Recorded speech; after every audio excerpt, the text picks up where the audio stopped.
website, at least now through the election. So if you missed something, like to see it again, want to tell friends, relatives, or neighbors on how they can learn more about the candidates, please refer them to that site. So just a couple really simple ground rules. One is, please, if you could turn off your cell phones or at least put them on vibrate, that would be appreciated. And the second, I think, is very important. I'd like to ask everyone in the audience to please be respectful and to save your applause and any comments you have until the end. This will give us all a better opportunity to evaluate the candidates based on their comments and responses. So please remember, this is being video recorded. Again, thank you all for being here today. Sit back and enjoy what's sure to be a very informative debate, and who knows, it might even get lively at times. That said, I'd like to bring up our candidates. Again, these were determined by random drawing. So Harry, Matt, Andy, and Vinny, if you could come forward. Thank you, gentlemen, for being here today.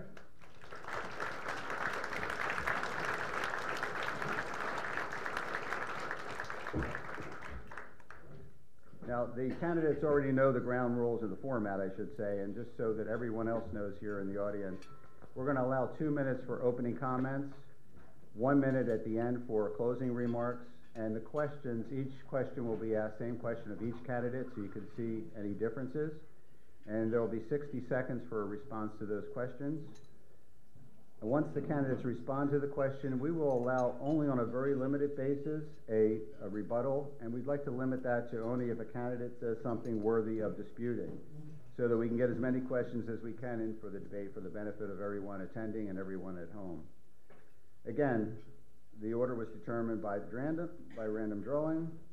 The candidates, we have a red light up front here, so the candidates know when the green light starts, that's their time.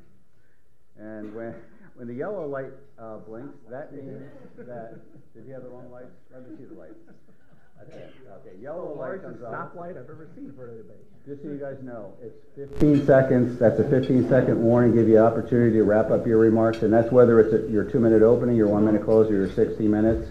When we get down to even 30 seconds, you're only going to have 30 seconds for a rebuttal. You'll need to raise your hand if you think there's a rebuttal, and again, only if a candidate says something worthy of dispute. If any of them go through the red light, can I give them a ticket? Yeah. Are you authorized to do so still? So please, everybody, be respectful, and let's get started. So, Harry, our timekeeper here, will start the green light as soon as you say you're ready, and we'll get started. Are you ready? I am ready. Okay, timekeeper. Well, good morning, everybody, and thank you for the warm welcome. I'd also like to thank the hour and to my colleagues here for this opportunity to reintroduce our candidacies for mayor. I've chosen to run for mayor of this great city on 3 core values: service, experience, and leadership that'll put Norwalk back on track, and to give the Norwalk citizens the better value that they deserve. First, my life story has been one of answering the call to service. After graduating from Norwalk High School, I answered my nation's call to service by enlisting in the United States Navy. After serving 4 years and being honorably discharged, I answered my city's call for service by joining the Norwalk Police Department, a profession that I was very proud and very enthusiastic to start. I will always revere my years of service with the brave men and women of the Norwalk Police Department, and the 41 years that I served with them, 17 years as chief, and working with them was truly an honor that I will always remember. After my honorable discharge and joining the Norwalk Police Department, I became chief of the department for 17 years. That experience has given me the opportunity to work with other members of the community in a greater capacity. I managed 17 multi-million-dollar budgets. I interacted with department heads successfully. I interacted with members of the Common Council, members of boards of education, members of boards of estimate, and that has given me the opportunity to use that experience to lead Norwalk into greater challenges and greater achievement in the future. Lastly, with leadership, I don't believe that Norwalk suffers from a serious deficit in financial resources, but rather a deficit in leadership that has hobbled our ability to take advantages of great opportunities for greater jobs created by completed developments, and for jobs, for increased tax revenues from those developments. Finally, I'm running as a mayoral candidate with electoral support from across the community, from people of both political parties, from people of unaffiliated persuasion. If you recall, in the last 4 elections, the Democrats won a majority of common council seats. Time is up, Harry.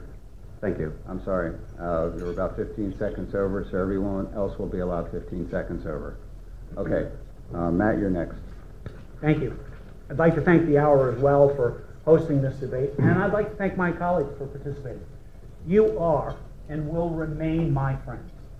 Vinny, Andy, Harry, please just don't call me Matty.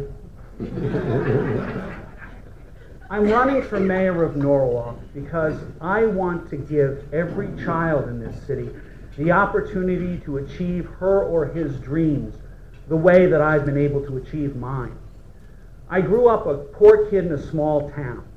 I was lucky enough to go to public school where I had some good teachers. They saw some promise and some problems. They helped me overcome the problems, and they nurtured the promise. I went to college where I graduated with some honors, and I was lucky enough to go to Notre Dame Law School.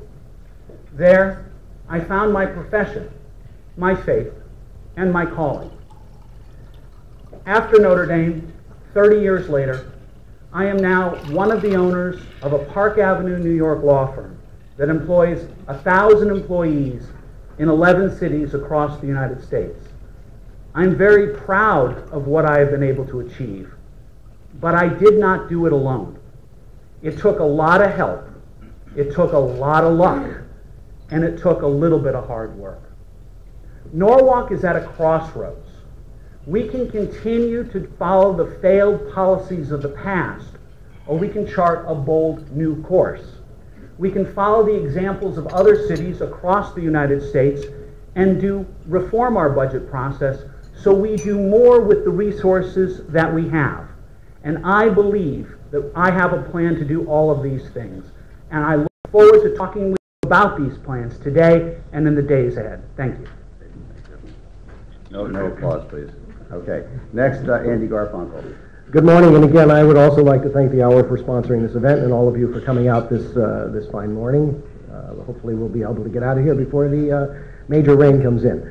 I've been in this venue before. I've run for mayor 2 years ago, and I feel very confident this time around that my platform still remains that the city of Norwalk is broken, that the management of this city is flawed, that we have mismanagement in many departments, many different places. I grew up here. I was fortunate enough to raise my family here. My kids went to school here. I didn't go to school to become a politician. I didn't go to school to become a civic leader. I learned that through my community service. I've been involved with the Norwalk Athletic League, the Exchange Club, the Seaport Association, many different organizations from different communities, different neighborhoods around this city. I've been active in those, and not just an active member, but I go and I donate to these organizations because I believe they are the basis of our city. They are our community. And I am a taxpayer, just like everyone else in the room. I pay taxes, I work hard, I learned a trade, I went out in the field, and I put food on my table just like every one of you. Tried to make sure that my children had clothes on their back, that they got the best education, and that's how I got involved with politics, by being a PTA president and being an active member of my community. I was fortunate enough to be elected to town clerk in 2001 and served 5 terms, running 5 elections citywide. I am the only candidate up here today that has run a citywide campaign and won a prominent amount of times. The last time I ran, very short margin of a loss. We're going to pick up the campaign right here, right where we left off, and pick up that small margin and bring home a Democratic win for the city of Norwalk. Okay, thanks, Andy. Vinny, you're up. Thank you, Chet, and thank you for allowing me to benefit from all of the applause after I give my opening statement here today. I certainly appreciate that honor. Thank you to the Hour for hosting our debate here this morning, and thank you all, the growing crowd, for joining us here. It's with great pride that I stand before you here today as a Democratic candidate for mayor of this fine city. Norwalk's filled with loving families, storied history, and great potential. We have dedicated teachers, committed first responders, and a hungry business community. However, it's clear that our city leadership is failing us. I believe our city is at a critical juncture, choosing between providing a better future for our children and families or continuing down the same old path. We can no longer afford to wait and ignore the pressing need for a strong, properly funded school system and a community where every person in every neighborhood feels safe. With recent budget cuts falling on the backs of our kids, it's become more evident that our next mayor must be relentless in his approach and his fight for the things that matter most, while at the same time ensuring that our government is as efficient as possible. My friends, our current mayor has run out of gas. It's clear that his priority is keeping his pals in power instead of putting our people ahead. Lately, our city has sacrificed too much, and that kind of attitude, I believe, has cost us immensely. I believe Norwalk's ready to take hold of its future.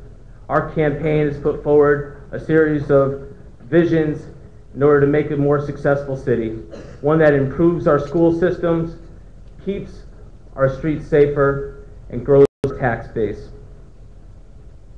I look forward to discussing those visions here this morning, because when it comes to the future of our city, we can no longer afford to wait. Together, it's time we demand that brighter future for Norwalk right here, right now. Thank you. Thank you. Okay, we're on to the meat and potatoes, the questions. Just so everyone knows, the questions came directly from our readers as a response of a survey, and we were really overwhelmed with questions. Of course, we want to get to as many as we can today. So, again, each candidate will answer the same question and a rebuttal only if something's worthy of disputing. If there is, you have to raise your hand so I know that. Okay, Harry, you have the first question, and then I will attempt to rotate the questions, the first question for every other candidate after the first one. So, why do you want to run for the position of mayor, and what is your relevant experience, Harry? Well, I think I covered a lot of that in my opening. At 17 years of the chief or the department head of one of the largest departments in the city, I did manage 17 multi-year budgets. I believe, as the others do, that Norwalk has great potential, that there is a lot of opportunities that we're not taking advantage of, that we need to encourage investment in our community for our future of Norwalk. Norwalk has stalled developments that for years have left vacant holes. Thankfully, some of them are starting to move forward, but not quickly enough. And I believe that we need new vision, new leadership that can bring the stakeholders together so that we can start these stalled projects, jumpstart them, increase our grand list, and take some of the tax burden off the shoulders of our homeowners. Thank you. Next, Matt, same question. Thank you. I think the thing that pushed me over the edge was the Board of Education fight last year, where the Board of Education ended up being $1.8 million in the hole because of mismanagement between the Board of Education and the City of Norwalk. We now know that the Board of Education underpaid the city's insurance fund by $1 million to $2 million a year for 4 consecutive years, and neither the Board of Education or the city noticed. Now, I'm a businessman. I've been a businessman for almost 30 years. When someone owes me $1 million, I notice. When they don't pay me, I really notice, and they never don't pay me 4 years in a row. That's what pushed me over the edge. And I decided that after 8 years on the council advocating for change, I needed to lead the change. There are fixes to these problems, and I have concrete plans to achieve them, and that's why I'm running for mayor. Okay, Andy? I'm running for mayor because, again, as a hometown boy, as a homegrown Norwalker, I was able to afford the quality of life that we've had. But in the last 10 years, especially my involvement in city government, has allowed me to see where the flaws are. I have the managerial skills of running a department and a multi-million-dollar budget as well, a staff there, and meeting the general public on a daily basis. That office of the town clerk is the country store of the city. That's where the citizens and the taxpayers come in to find out the answers and the solutions and the communication between the city and themselves. This is the leadership, again, with my community service and being out in the different communities and the different neighborhoods that this city has, the diversity of this city that I can represent and bring people to the table and have concise answers and solutions to the problems that this city faces. Okay, great. Vinny? Thank you. I decided to run for mayor because, frankly, there's too many people in our community that are struggling. There's too many people in Norwalk whose needs aren't being met on a daily basis, and I could look directly into my home when my wife, who's a public school teacher here at Cranberry Elementary, comes home and tells me some of the stories in her classroom daily. The needs of our children are not being met. And my experience, both professionally and from an education standpoint, have given me a great perspective on how I could lead this city on the very first day. I've been fortunate enough to dedicate the past 10 years, both professionally and through education, to public service. I've worked in the mayor's office in the largest city in our state, as well as the probate court there, helping people in need almost every single day. I've been in charge of economic and community development, bringing real jobs and real opportunities to the town of Monroe during my 4-year tenure there as well. I've had the pleasure of working alongside great leaders such as Congressman Himes and former First Selectwoman Diane Farrell, who've given me great inspiration to go out here and lead on the very first day. And with a master's in public administration and a concentration in city management, I feel prepared to lead this city on the very first day here in Norwalk. Okay, thank you. We're going to move to the second question, and Matt, you will be first on this question. What do you see as your top 3 priorities for Norwalk as mayor, and what strategy would you use to achieve each goal? In 60 seconds. That's what I was thinking. I believe the number 1 priority is budget reform. We need to emulate the budget reform tactics of other cities across the United States, like Springfield, Massachusetts, Baltimore, Maryland, Fort Collins, Texas, and Warren, Michigan. Cities, some no different than ours, so that we can reform our budget process to do more with the resources that we have. Number 2, we need to stop talking about the kinds of buildings we're going to build and start talking about the kinds of jobs we're going to create. Cities like Asheville, North Carolina, Boulder, Colorado, Beaverton, Oregon, that have adopted economic development plans that focus on growing entrepreneurs and innovators. And third, we have to use the power of information technology to make our government more accountable, more accessible, and more transparent. Those are the 3 top priorities of the McClave administration, and I have concrete plans to begin implementing on day 1 of my administration. Okay, great. Andy?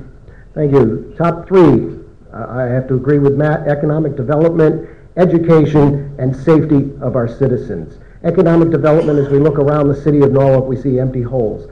This is not just an empty hole in the ground. This is empty holes in families, in homes, in businesses. We need to invigorate our city, bring in tax dollars through economic development. And it's not just businesses, it's not just big box stores, it is jobs, as Matt has said. We do agree on that. All of this bringing tax dollars in helps our education system. This is less of a burden that the taxpayers of Norwalk have to pay. Again, I'm a taxpayer. I don't want to see my taxes go up any more than any one of you. And of course, sitting in that seat in the mayor's office, I'm going to be damn sure that I'm going to do everything in my power to make sure that the taxes do not go up in Norwalk. And safety of the citizens, again, is another situation that we have to handle very, very delicately, but we have to tackle it very quickly and make sure that everyone in this city feels safe. And if that means bringing in outside sources such as guardian angels to make people feel safe, and they work within reason in our city with the law department, then that is what we need to do. We need to listen to our constituents. Okay, Vinny? You're going to find that many of us agree on the same issues here today. The question is going to be which candidate is going to bring the most urgency to the matters. So I would agree with my colleagues that economic development and growing our grand list and refining our development process is of utmost importance to let people in the business community know that Norwalk's ready to do business and we're ready to get your project in the works and on the ground in an efficient manner. Secondly, it's very important for me as mayor to advocate and cultivate a first-class education system here, bringing stability to our school system and making sure that Norwalk's going to be known for in the days to come for having a first-class education environment. No matter where you live in our city, you can get a great education. And lastly, it's imperative that every person in our city feels safe. We have crime that's riddled throughout our community, and it's time for somebody to stand up and fight on behalf of those people. I plan on being that candidate, walking alongside our police officers in the community to make a better place here in Norwalk. Okay, great. All right, Harry, you're next. I agree. We all believe the same things are flawed in Norwalk. 1, economic development. 2, education. 3, crime. And I could add a 4th, civility. Economic development, we need to take the burden of taxes off the shoulders of our taxpayers. In Norwalk, it costs 32% more to live than the state in Norwalk than in the state average, yet the median income in Norwalk is only 6% higher. That cannot continue. Education, it's sinful that in Norwalk, a city that struggles, we only get $930 per student in educational cost sharing, and that's not really going to change anytime soon. So we need to find proper funding for our education so that people start coming back to Norwalk to send their children to our schools instead of leaving Norwalk to go to schools elsewhere. Crime, you've heard me say it, folks, you cannot arrest your way out of a crime problem. You have to provide opportunities for young people so that they have alternatives to crime and gang life. I've been meeting with the trade unions to talk about apprenticeship programs for the children who can graduate high school but maybe can't go to college. We need to give them the skills necessary to enter the trades. Okay, thank you. Andy, you're next. You're first, I should say. How do you differentiate yourself from the other 3 opponents? First off, I have the experience of running for this position once before. I think picking up the ground where we left off a year and a half ago is a big plus to my campaign, to the Democratic Party. And it's not just the Democratic Party. There are more than just 2 major parties in the city of Norwalk. Again, communities, neighborhoods, cultures, working together, forming solutions, listening to the other person's side of the table before decisions are made. It's open policy, it's communication, and what differentiates myself from the other members is that I've done this before. I have the experience of being out there in the public and being in organizations, being in leadership roles that uniquely divides me from the others. I'm also, at this point, I have nothing to lose in this campaign. I lost my career last time.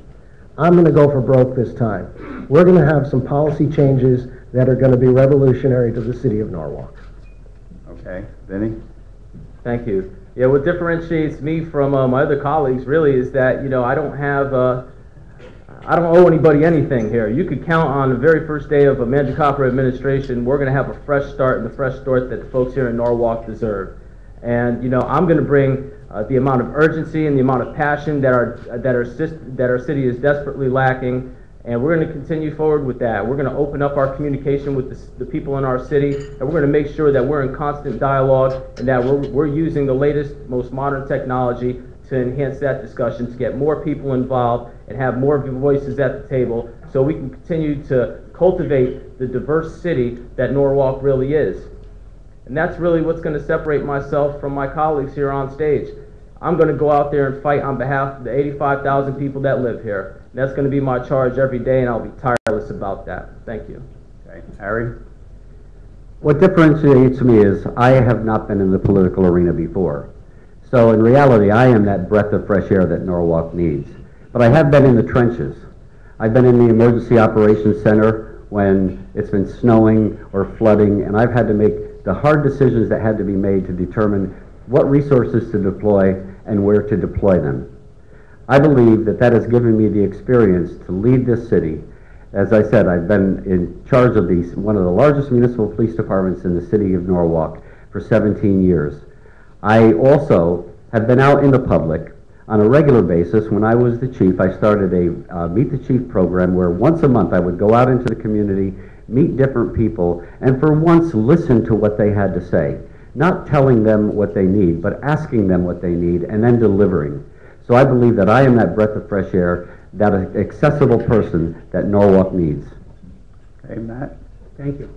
No one should doubt the passion, the dedication, or the goodwill of any of the men who stand up here. But the issue is who has a plan and who has a record of experience to accomplish the things they say they want to accomplish. Some of my colleagues have held elective office or appointed office for many years. What changes to the budget process did they bring to do more than with less? Some of my colleagues have held other positions. The question is, who has a plan to accomplish those things that we say we all want to try to achieve? That's what makes my candidacy different.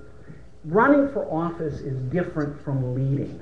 You can run a campaign, but who's going to be in the mayor's office with concrete plans on day one? And I believe that I have outlined in very detailed ways what a McClave administration will do from day one to change the trajectory of this city.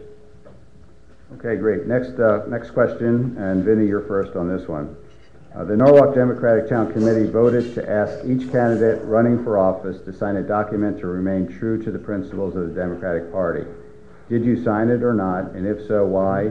And if not, why not? Sure. Yes, I did sign that pledge to the Norwalk Democratic Town Committee. It really wasn't a pledge. All it really was saying that you're going to do what you say you're going to do. And I was happy to sign on to that because, frankly, the Norwalk Democratic Party has had a void in leadership for a very long time, frankly, for decades.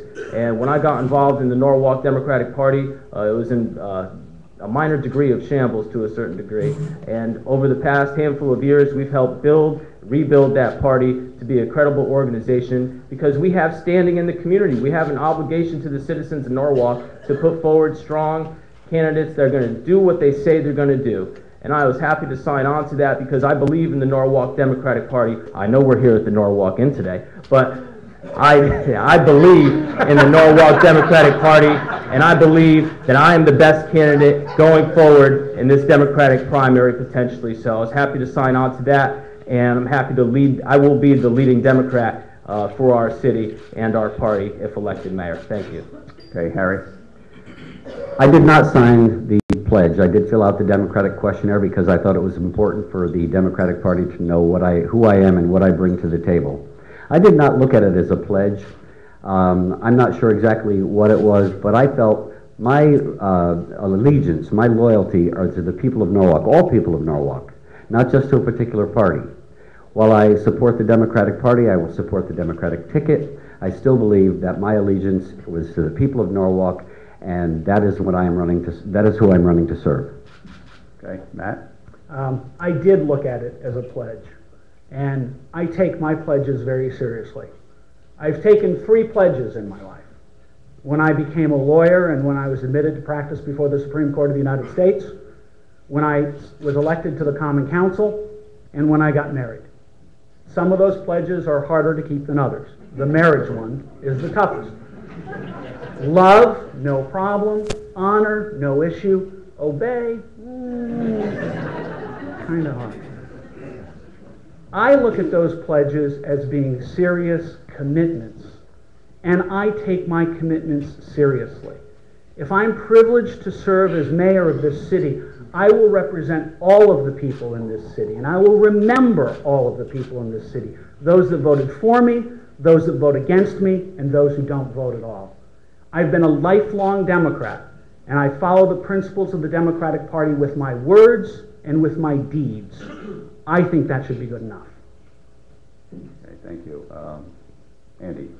I too refuse to sign the pledge, feeling that, again, like Matt says, I've signed several pledges in my life or agreed to several pledges, marriage being one, and several other trades that I've taken on.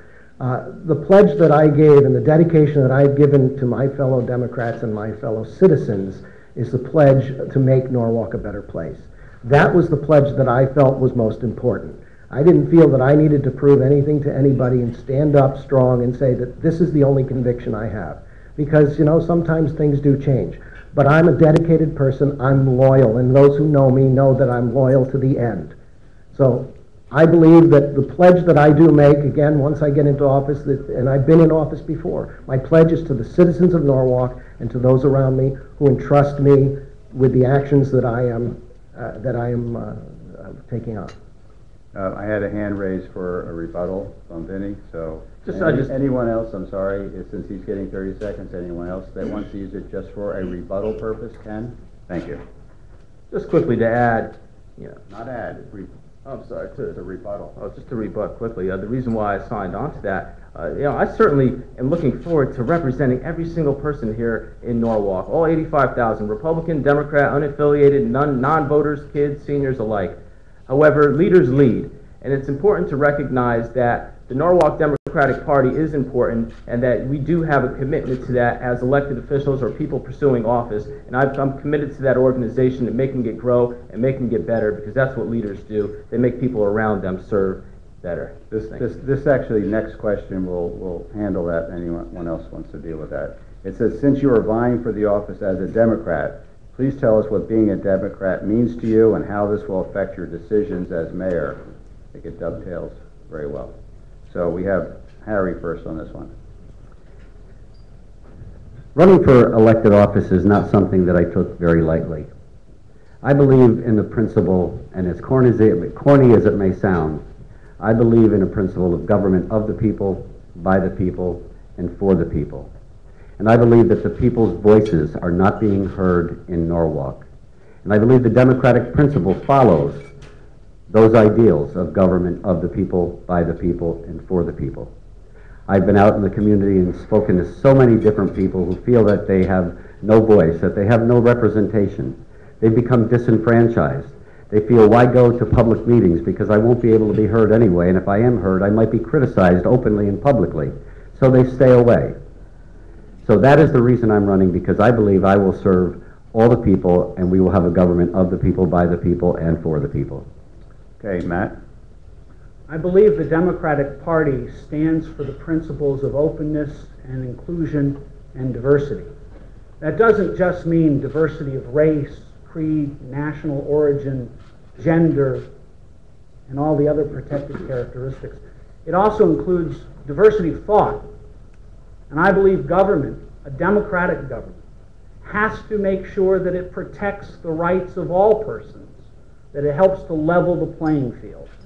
But the fact is that we have some people who need a little help once in a while. That's a collective society, and I think the Democratic Party stands for that. But I also don't believe that you must be fiscally irresponsible in order to be socially progressive. And my candidacy represents social progressive thought and fiscal accountability and responsibility. Okay, Andy?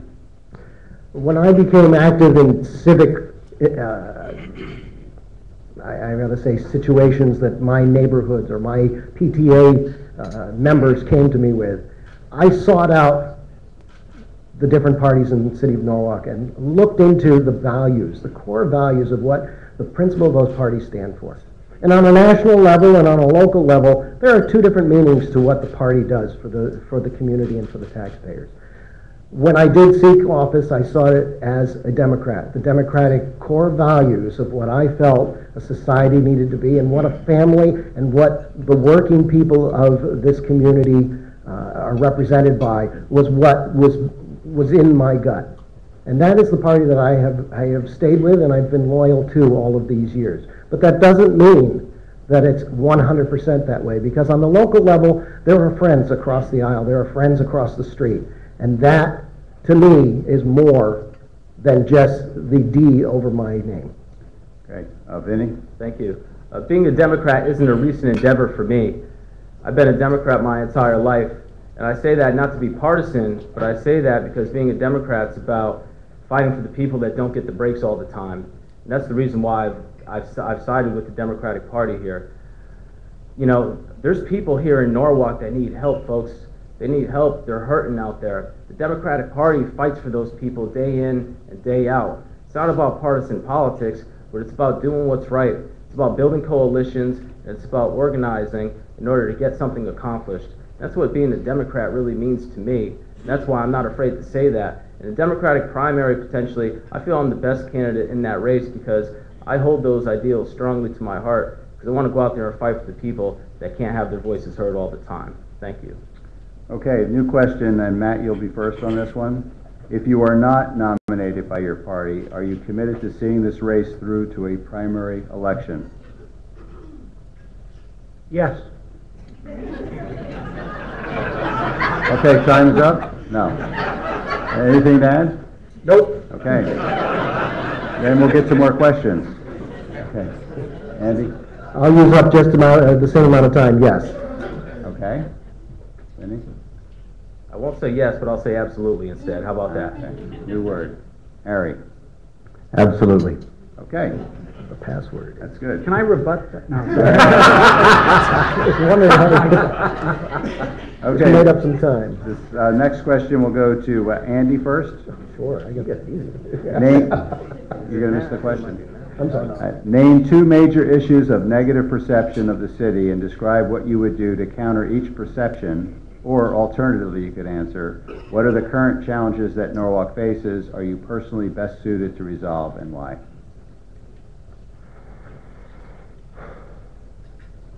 Go. Two major perceptions. One is that the city doesn't answer to the constituents' needs. And two, that the school systems here in Norwalk are horrible.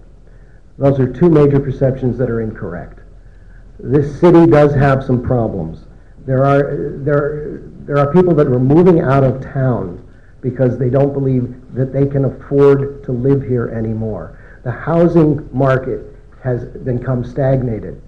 The tax dollars have gone up. This is forcing seniors out of Norwalk. This is forcing young families out of Norwalk. The perception that Norwalk is a problem or that the schools are a problem, you know, some of that, there is a little validity to that, but not what the public perceives. We have some good, dedicated teachers in our school system that are working very hard to teach our students, our children. But there has to be a partnership between the parents, the educators, and the administrators in order to solve this problem. Okay, Vinny? Sure. You know, one negative perception that really hurts our community is that we're not friendly to business, that our development process is too cumbersome, that our department heads in that process don't speak to one another. That's something that radiates throughout the business community and throughout the development community as well. And that's something I plan on changing day one in my administration by making a fast approach to make sure that we have somebody in charge of economic development for our city to help streamline that effort. The other perception that hurts us tremendously, as Andy said, is our education system. Right now we have more people trying to get out as opposed to trying to get in, and it's one of the driving factors behind that is because people don't trust people don't trust the kind of education that they can get in our school system. We have realtors saying that, we have people saying that, young families, older families, and everybody in between. It's time for us to step up and start advocating tirelessly, like I plan on doing in my administration, to let people know that Norwalk's ready to cultivate a first-class learning environment for our kids. Thank you. Okay, Harry? Thank you. Again, some of these things go back to what we've spoken about already. Cities don't have the luxury of having one or two major issues. Cities are facing some extreme challenges in this economic downturn. But I think the greatest one we have to focus on, again, is economic development, bringing in mixed-use developments that bring in density so that we have walkable cities again, so that people so that the developers build their own customer base by people living upstairs and being able to to do their shopping downstairs. The other thing is the Board of Education or the educational environment. Again, we do have a good school system. Could it be better? Certainly. But we need to make sure that we get full funding for our schools and make sure that our children have a chance for good education. One of the things that I plan on doing is meeting with the superintendent, whoever he or she may be, making sure that he or she knows that they have my total support. And I've also read that the core curriculum program is approximately a year behind in its implementation. We have to fast forward that and accelerate it because it's going to cost a lot of money to get all new school books and get people onto the core curriculum program. Okay, Matt, you're next. I agree that the two issues we are facing, or the perceptions are, number one, this is not a place for young entrepreneurs and innovators, and number two, our education system is an issue. I believe that we have to tackle those both at the same time. It's not a one or the other. Now, my kids go to public school, and my son is a senior who played on the Norwalk High state champion soccer team. This was a band of brothers.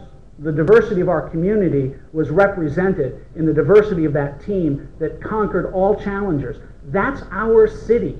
That's the great part of our city. It's our diversity that is our strength. We have to sell that diversity better than we are. And that means we have to support public education. And with respect to economic development, we don't need to bring in economic development from other places. We need to grow local jobs with local entrepreneurs and innovators. We need to grow that infrastructure here, like other communities have done. And I have a plan to do that. Okay, thank you. Next we have Vinny, and the question is, what is your 60-second commercial for businesses looking to relocate here? So do I get to be on that commercial? You have to start with the green light. You're on red. Oh, okay. Yeah, so the great thing about Norwalk is we do not have to reinvent the wheel here. We have such great community assets, from our harbor to our river, to some of the great opportunities that we have all about our city.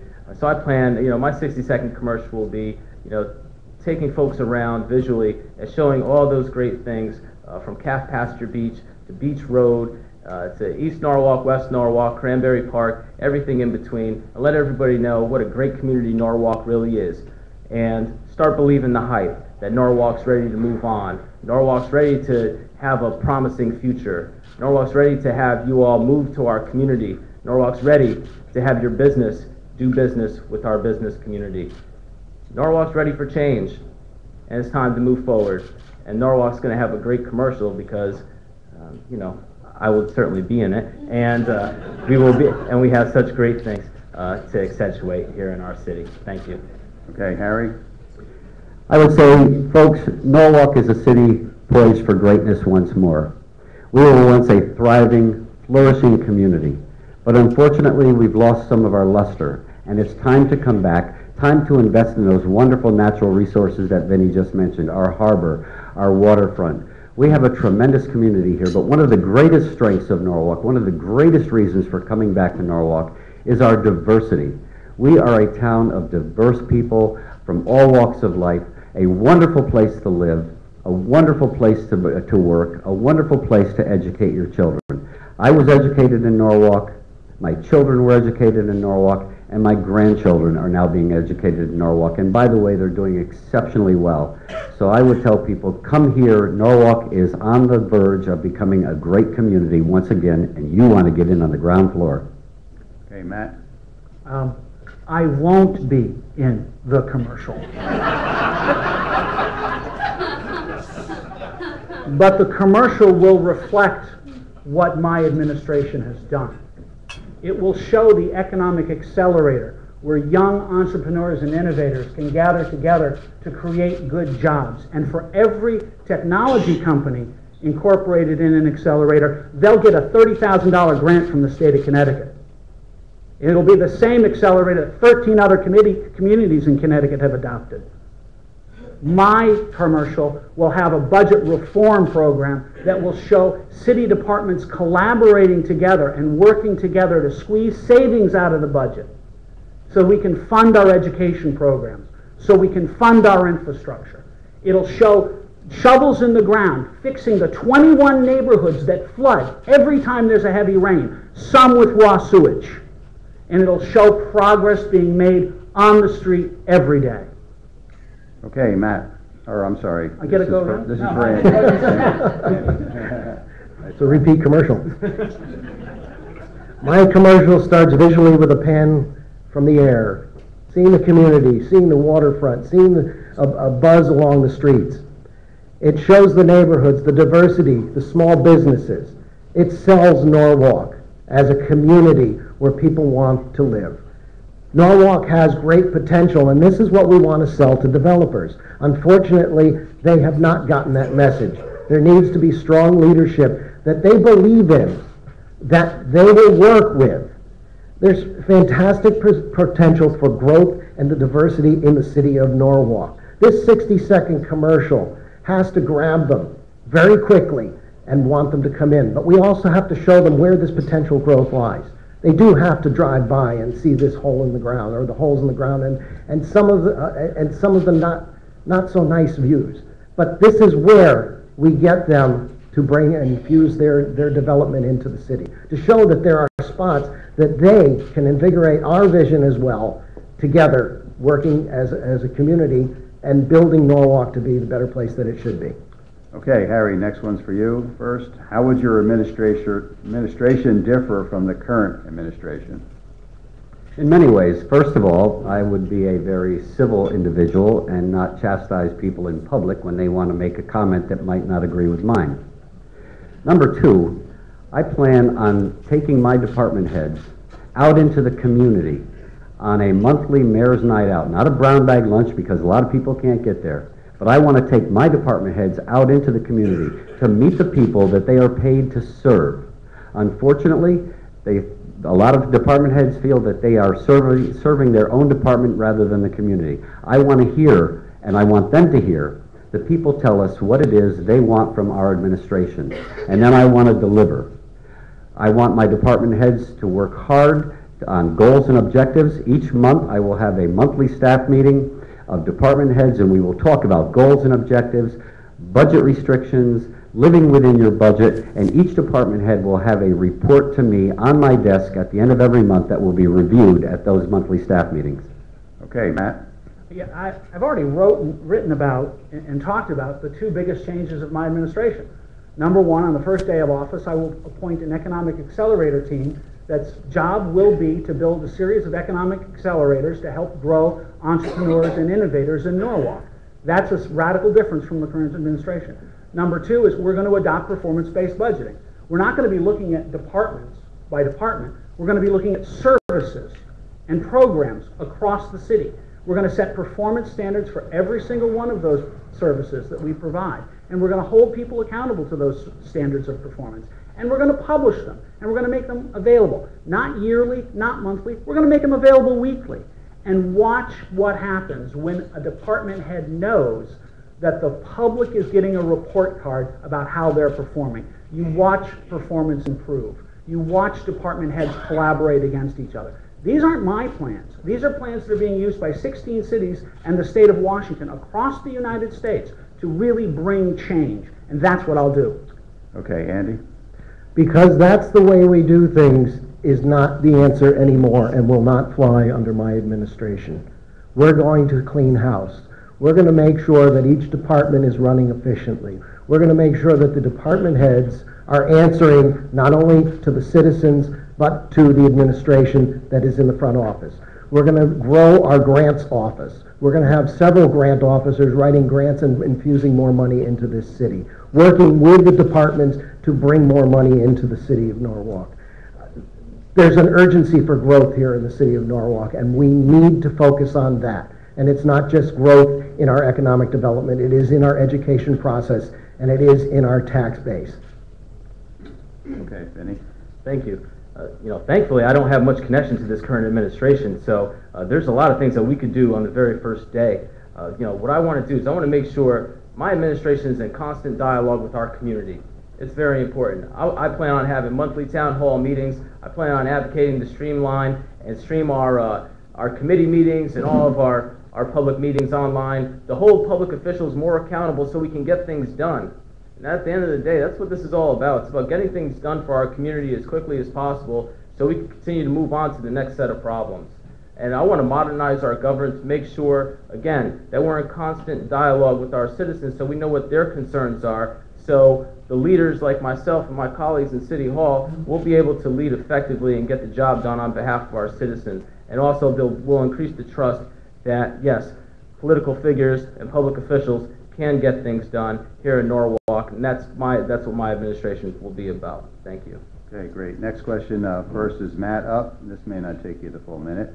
Do you support the future growth of the golf course and building of the driving range? I would love for there to be a driving range at Oak Hills Golf Course. I just don't believe the current crowd has the ability to manage it.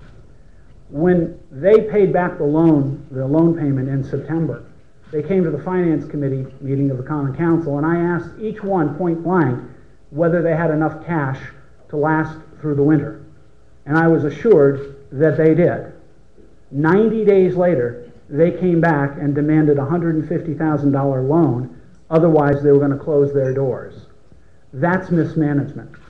Now, I think topographically, the golf course is a tough place to have a driving range with its current configuration.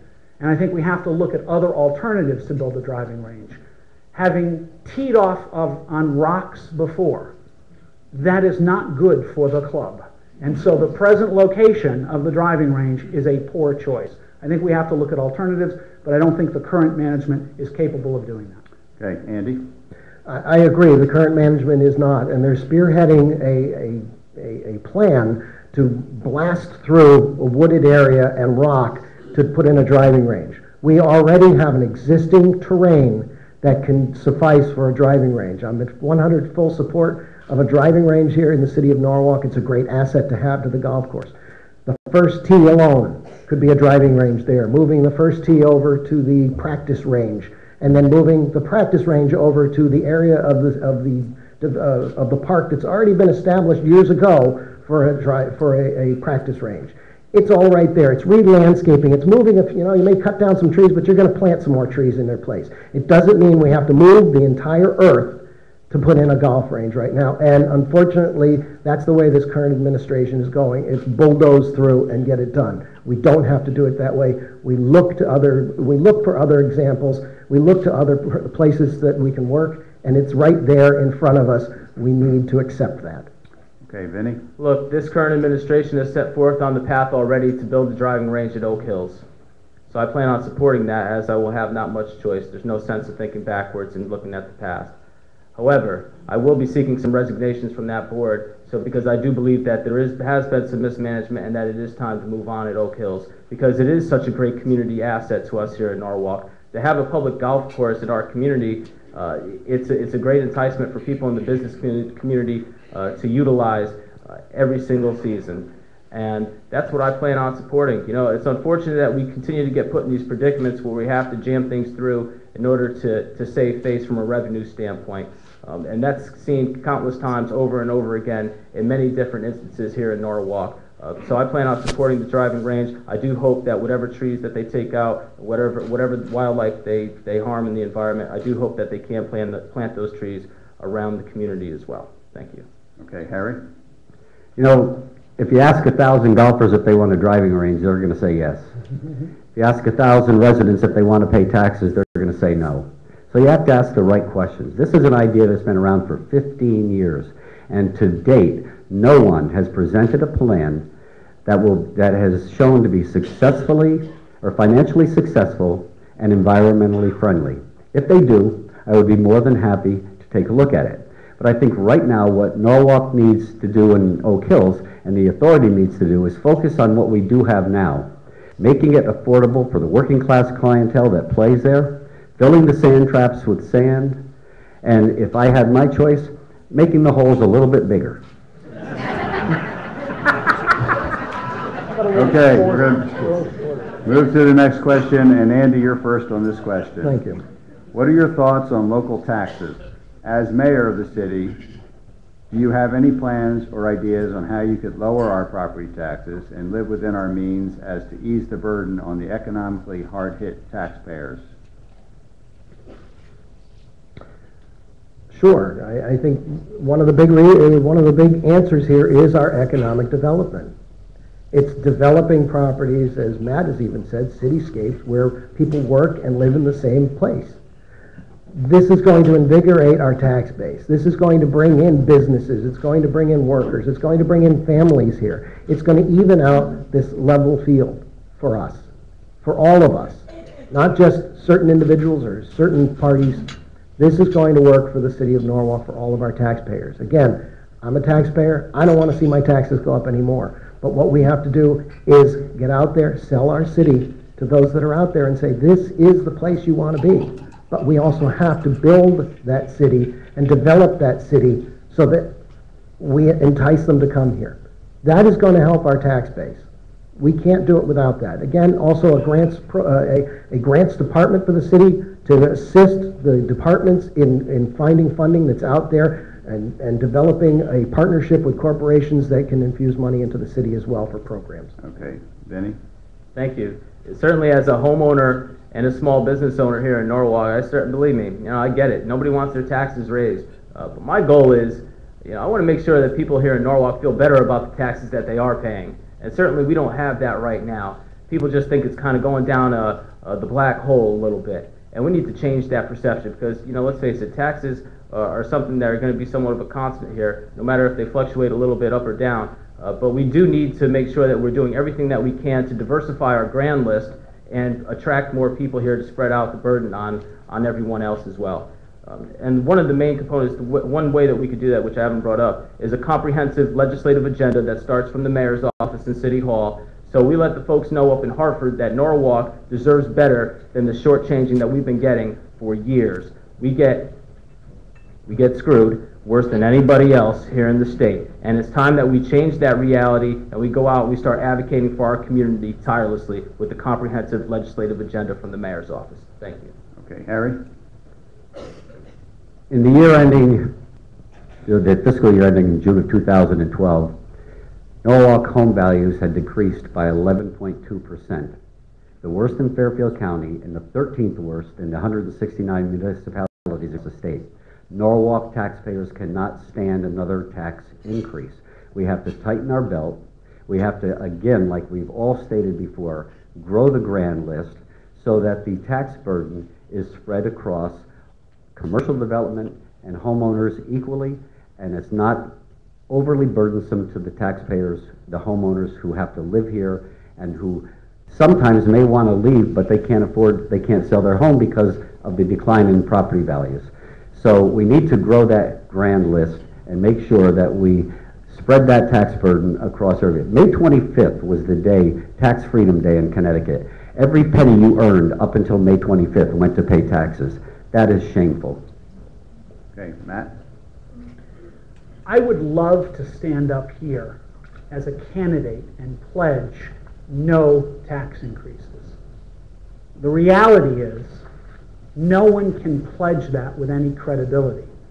And you can't make that pledge at one hand and talk about all the things you're going to spend money on the other. The reality is that I've presented a plan to try to manage tax increases through performance-based budgeting and budgeting for outcomes. Norwalk will spend $350 million this year between its operating and capital budgets. And it spends the money the old-fashioned way. It takes what we spent last year, it adds to it 3 or 4%, and then it spends the rest of the budget process trying to make the math work. If we can save money through performance-based budgeting, we can invest in our infrastructure and in our schools and in job creation. But we can't do that until we tackle the budget mess we're in. That's why I've been talking about budget reform for 8 years that I've been on the Common Council. Okay, next question, Vinnie, you're first. There were really lots of questions from our readers regarding crime and in particular gang violence. So let me just ask in general, what can a mayor, Norwalk police officials, and neighbors do to curb this violence? Yeah, I was pleased to hear that our current chief, Chief Kahalik, is implementing a community-based police program where officers are going to be on the beat, getting to know more of our residents. That's something that we've been promoting for a long time here in the campaign, and it's long overdue. I plan on being the mayor that's going to walk alongside our police officers in the community and be that conduit to build that trust again between the folks in our neighborhoods and our police department. And that's needed because we got to keep in mind, relationships are important. Human beings it's all reciprocal and it's all based upon the relationships and the trust that we have with one another. And that's what we could do to curb the kind of violent activity that's happening here in Norwalk. Another thing that I pledge to do is we need to have positive opportunities for our kids. That's why I pledge to bring a Boys and Girls Club once and for all to here in Norwalk because it's long overdue as well. It's time for our kids to have opportunities to succeed, and a Boys and Girls Club is a great, trusted entity that we can bring to Norwalk and make that happen. Thank you. Okay, Harry? Well, in all due respect, we've had community-based policing and we've had foot patrol and bicycle patrol since the early 90s. And the officers are out there meeting the public. I was at a meeting last night and somebody told me, you know what? Norwalk police officers are the friendly and most accessible police department in all of Fairfield County. And I was pleased to hear that. But it's not just a crime problem, and you cannot arrest your way out of a crime problem. I can cite statistics all day long. In 1990, Norwalk had 78,000 residents. In 2010, the resident population had grown by 10%, and Part 1 crime, the most serious crime, was down 64%. So while we do have a crime problem and more needs to be done, it's not necessarily arresting your way out of a crime problem. It's providing opportunities and alternatives for young people so that they don't have to live a life of crime. And that's why I've been meeting with the trades unions to talk about apprenticeship programs for those young people who can't go to college but who can enter the trades. Okay, Matt? Yeah, whenever someone starts quoting statistics, particularly statistics about crime, I always remember that Mark Twain comment. There are three kinds of lies: lies, damn lies, and statistics. The fact of the matter is, the question that we have to ask is, do we feel safer on our streets today than we did 10 years ago? And the reality is, regardless of the statistics, people don't feel safer. So if we've been doing community policing for 10 years, since the 1990s, or 20 years, then it hasn't worked. And we have to do something else. I think we have to sit down. I believe the answer, one of the answers, is to put more feet on the street.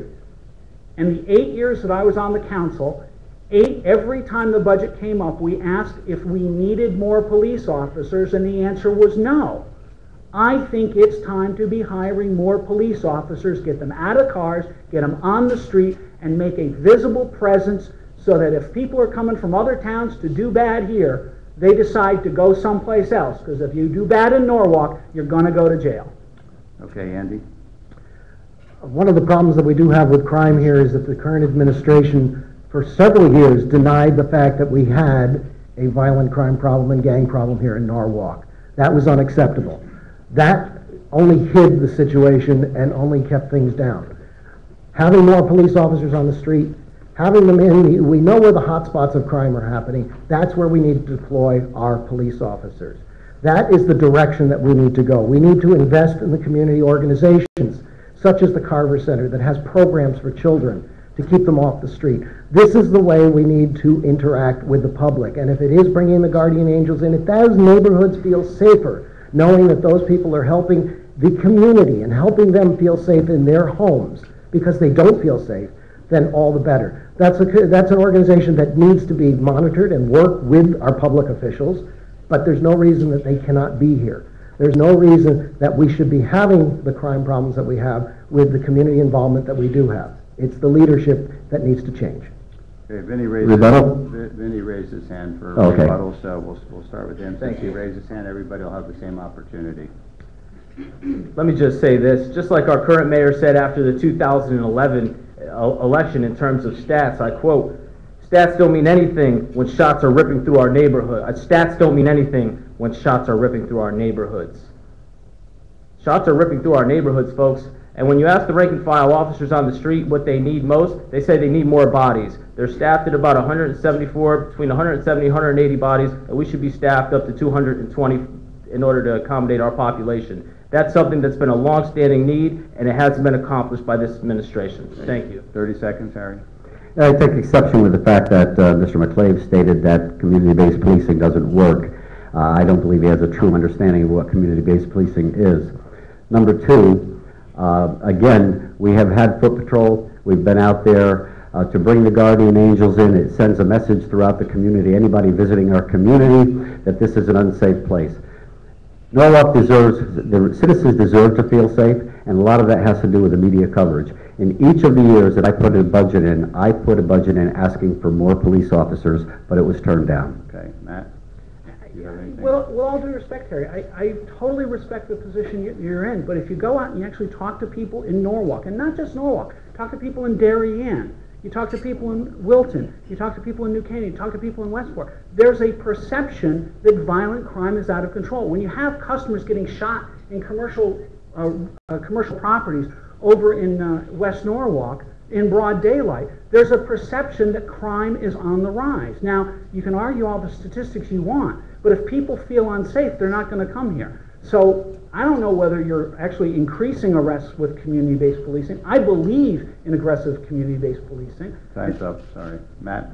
Or, Okay. yeah. So who's next? Andy was next. I didn't have a rebuttal to that. Okay. Good, we can't I take thought I said it. No, you can't take it. No. Tag. Can I tag someone? Nice try. All right, Harry, this question's for you. What do you think can be done about the high cost of housing and the lack of affordability housing in Norwalk for working class people? Well, I've been a strong advocate of workforce housing in all developments that have more than 20 units. I voted that way on the zoning commission. I believe it's important that the people who work in Norwalk can afford to live here. And that's what workforce housing is all about. You get people to come in, you get teachers, police officers, firefighters, staff people, waiters and waitresses, and you give them a place that they can live and perhaps save enough money so eventually they can invest in Norwalk. You also reduce congestion on our highways by having affordable housing, workforce housing, and it gives them, as I said, the opportunity to grow their families here and send their children to our schools. This way you'll increase our tax base. Tax values, property values may go up because people, when there's a greater demand and less supply, things tend, the prices tend to increase. So you can increase property values that way. Okay, Matt? I have been a long-time advocate of housing for working families. One of the first projects that I worked on when I was the chairman of the planning committee on the Common Council back in 2001 was the housing for working families component of Maritime Yards. I think you need diverse housing solutions in order to encourage people to come here and give them the opportunities to come here. I think the business community recognizes there needs to be an investment in housing for working families. One of the things I disagree with, though, is moving those housing opportunities to off-site or to one location in our city. This is more than just about economic opportunities. It's about economic justice.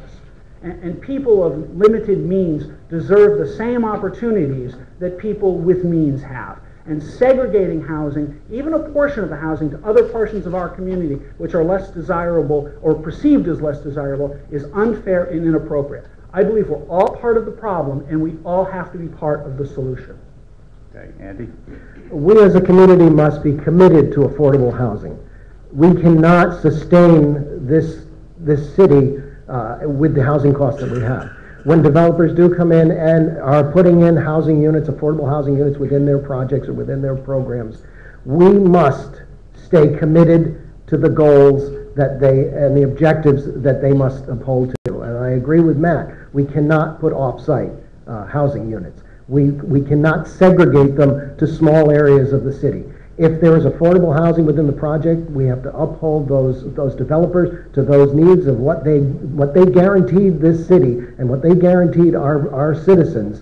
They must come through, and there is no second chance. There's no second coming to say, it's just not as affordable as we thought it was going to be for us to do this project. No, this is the project that you started with. This is the project that we're going to see come to fruition. Okay, Vinny? Thank you. There's a lot of good work that's going on here in Norwalk. I just want to take a minute to acknowledge the good work and the tireless advocacy that Daisy Franklin does on behalf of affordable housing here in our communities. Thank you, Daisy. But we need to be clear. We need to let developers and people coming to do business here in our town, we need to let them know what our expectations are when it comes to affordable housing. And if that means changing our regulations, then so be it. Because right now we are giving folks somewhat of an out to put affordable housing off-site. We also need to utilize workforce housing and affordable housing in order to make our city more dense and have people get out of their cars more, make our city more walkable, and enjoy all the pleasures and the businesses that we have here in Norwalk, and doing so by getting out of their car, maybe experiencing the Harbor Loop Trail, one of our hidden treasures here in Norwalk. Everybody, no matter what your income is, you should have the opportunity to experience the great things that Norwalk has to offer. So we need to work hard to make sure that everybody has that equal opportunity for years to come. Thank you. Okay, we have a ton more questions, but we're going to take time to make this the last question, unfortunately, because we are running out of time. But Harry, let's see, Matt, you'll be first on this one. Stamford is experiencing a boom in construction, in particular Harbor Point. They have a lot of projects in all sizes and types that are moving forward without any delays. On the other hand, Norwalk's developments have been stalled for years. Why is this the case, and what are the candidates' plans to move these projects forward? Matt.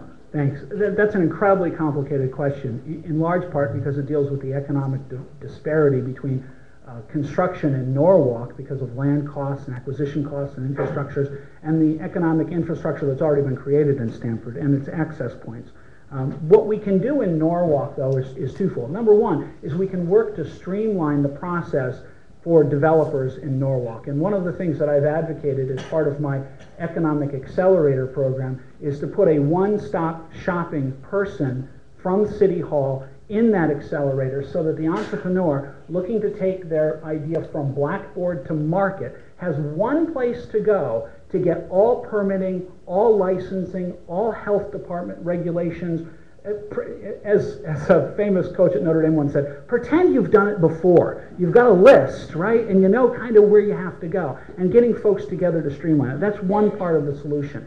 Another part of the solution is encouraging local entrepreneurs and business owners to invest in Norwalk, grow our economic opportunities, don't import economic opportunities. Okay, Andy. Moving projects forward is again streamlining the permitting process here in Norwalk. The developers that I have spoken to say that it is very difficult. There's numerous meetings to go to. Having one meeting at the beginning, whether it lasts 1 day, 2 hours, 3 weeks, of having every component in the room at the same time, looking at this development, looking at this innovative project at the same time, and answering the questions all at the same time, instead of coming back months later after the project has already started to proceed and saying, wait, we can't do it that way.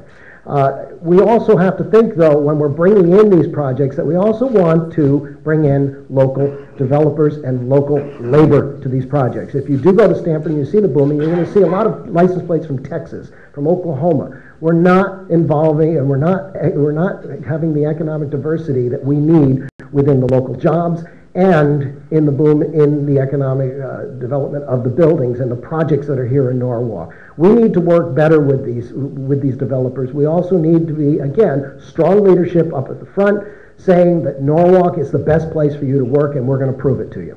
Okay, Vinny? Yeah, it troubles me tremendously that constantly Norwalk continues to get overlooked. In an economic downturn, Stamford has continued to thrive while Norwalk has been left behind.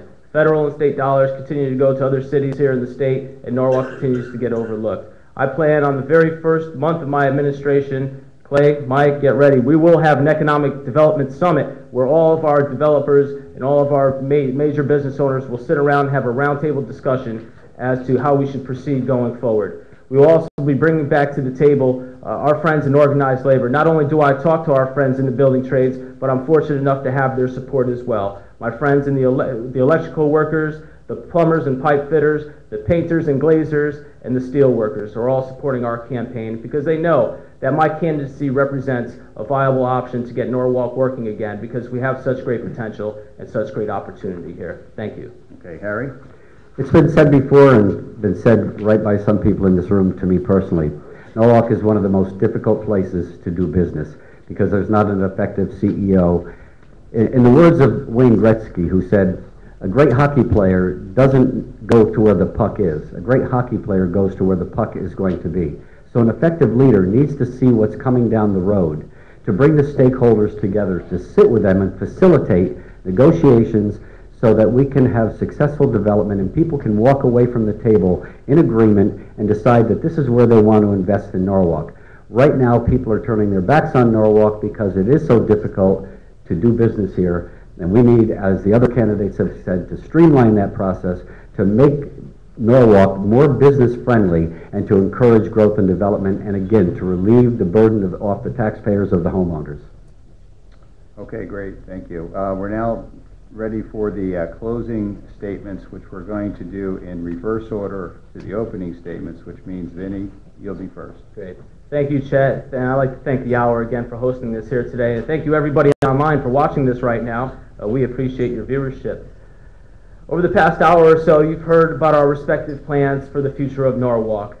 As I said in my opening, our city is at a very critical point. And the great thing about elections is that they give people the opportunity to have their voices heard, for that critical debate to ensue. And I know the people of Norwalk are eager for this debate that we're going to have over the coming months. We have an opportunity to change the course of Norwalk so it can lead us to a more prosperous future. We can collectively say in this election that the same approaches to the same problems by the same people just isn't going to cut it anymore. It's time for Norwalk to have new ideas, a new attitude, and it's time for Norwalk to have new leadership. But this election isn't about one candidate. It's about a collection of people in this big city. It's about improving our school system, making our streets safer, and improving our economy. In this election, we could change the outlook on our community and the promise for our future. I ask for you to join me in that challenge and support me in this election coming up. Thank you very much. Okay, Andy, you're next. Thank you. Again, I would like to thank the hour readers for their questions, for all of you who have joined us here this morning. Norwalk needs change. Norwalk needs change now. It needs it very quickly. Together up here you see 4 candidates. Together, combined, we make one fantastic candidate up here. And it's unfortunate that we cannot put this together a little bit quicker. But our goal is to get into office and change the direction of how Norwalk works. I've been there before, been there very close. We just need to pick up that torch and go just a little bit farther to win an election, to win over the city of Norwalk. This is not just a win for me. This is not just a win for the Democratic Party. It's a win for Norwalk. It's a win for the citizens, for the children, the senior citizens, those who own houses, those who rent. I represent all of Norwalk. I represent the taxpayers. As I did in the town clerk's office when I first took office, I looked at that office and I looked at the services that were provided there. How did I not like the service? How can I change things for the better, to make things streamlined, to make them work better, and to listen to my constituents? I will do the same as mayor. Thank you. Matt? Thank you. When I announced my candidacy, I said I was going to be a different kind of candidate and I would run a different kind of campaign. I believe in the power of ideas. We don't need another nice guy who will promise to do better or offer vague promises about what they're going to do without a plan and an explanation of how they're going to do them. I have a plan to reform our budget process so we can fund our education programs. I have a plan to build economic accelerators to encourage entrepreneurs and innovators to grow good jobs for the 21st century. I have a plan to build a vibrant, bold cityscape that reflects our diversity, our heritage, and our culture. And I have a plan to make our government more accessible, accountable, and transparent. I like my colleagues, but I have the experience, the ability, the integrity, and the vision to do the things I say I can do. And together, we can build a better future. We can build a better community. We can build a better Norwalk, brick by brick, block by block, and child by child. Thank you. Okay, Harry? We are at a fork in the road, and unfortunately, like Yogi Berra might say, when you come to the fork in the road, take it. Well, we have a choice to make. We have one fork that leads to the status quo, stagnant development, lack of growth, lack of vision. We have another road that we can take together that will bring Norwalk back once again to the thriving, flourishing community it can be. We all have platforms. We all have ideas. Many of them are the same. Some of them are different. I believe that I have the experience, after 17 years as leading one of the largest departments in the city of Norwalk, managing multi-million-dollar budgets. I have the leadership, the proven leadership, to show that I can make the tough decisions when they need to be made. And I believe I am that person that has the electability that Norwalk needs, from support from all aspects of the community that Norwalk needs, so that we don't need to say next year, well, in the last 5 elections, the Democrats took a majority of the council seats, but they lost the mayor's office. I thank you for your time today. I thank you for your attention. I will work hard to earn your vote. I don't expect it. I expect I have to earn it. Thank you. Okay, thanks to each of the candidates for being here, for sharing their platforms and visions with us. Now would be a great time to give them all a nice round of applause.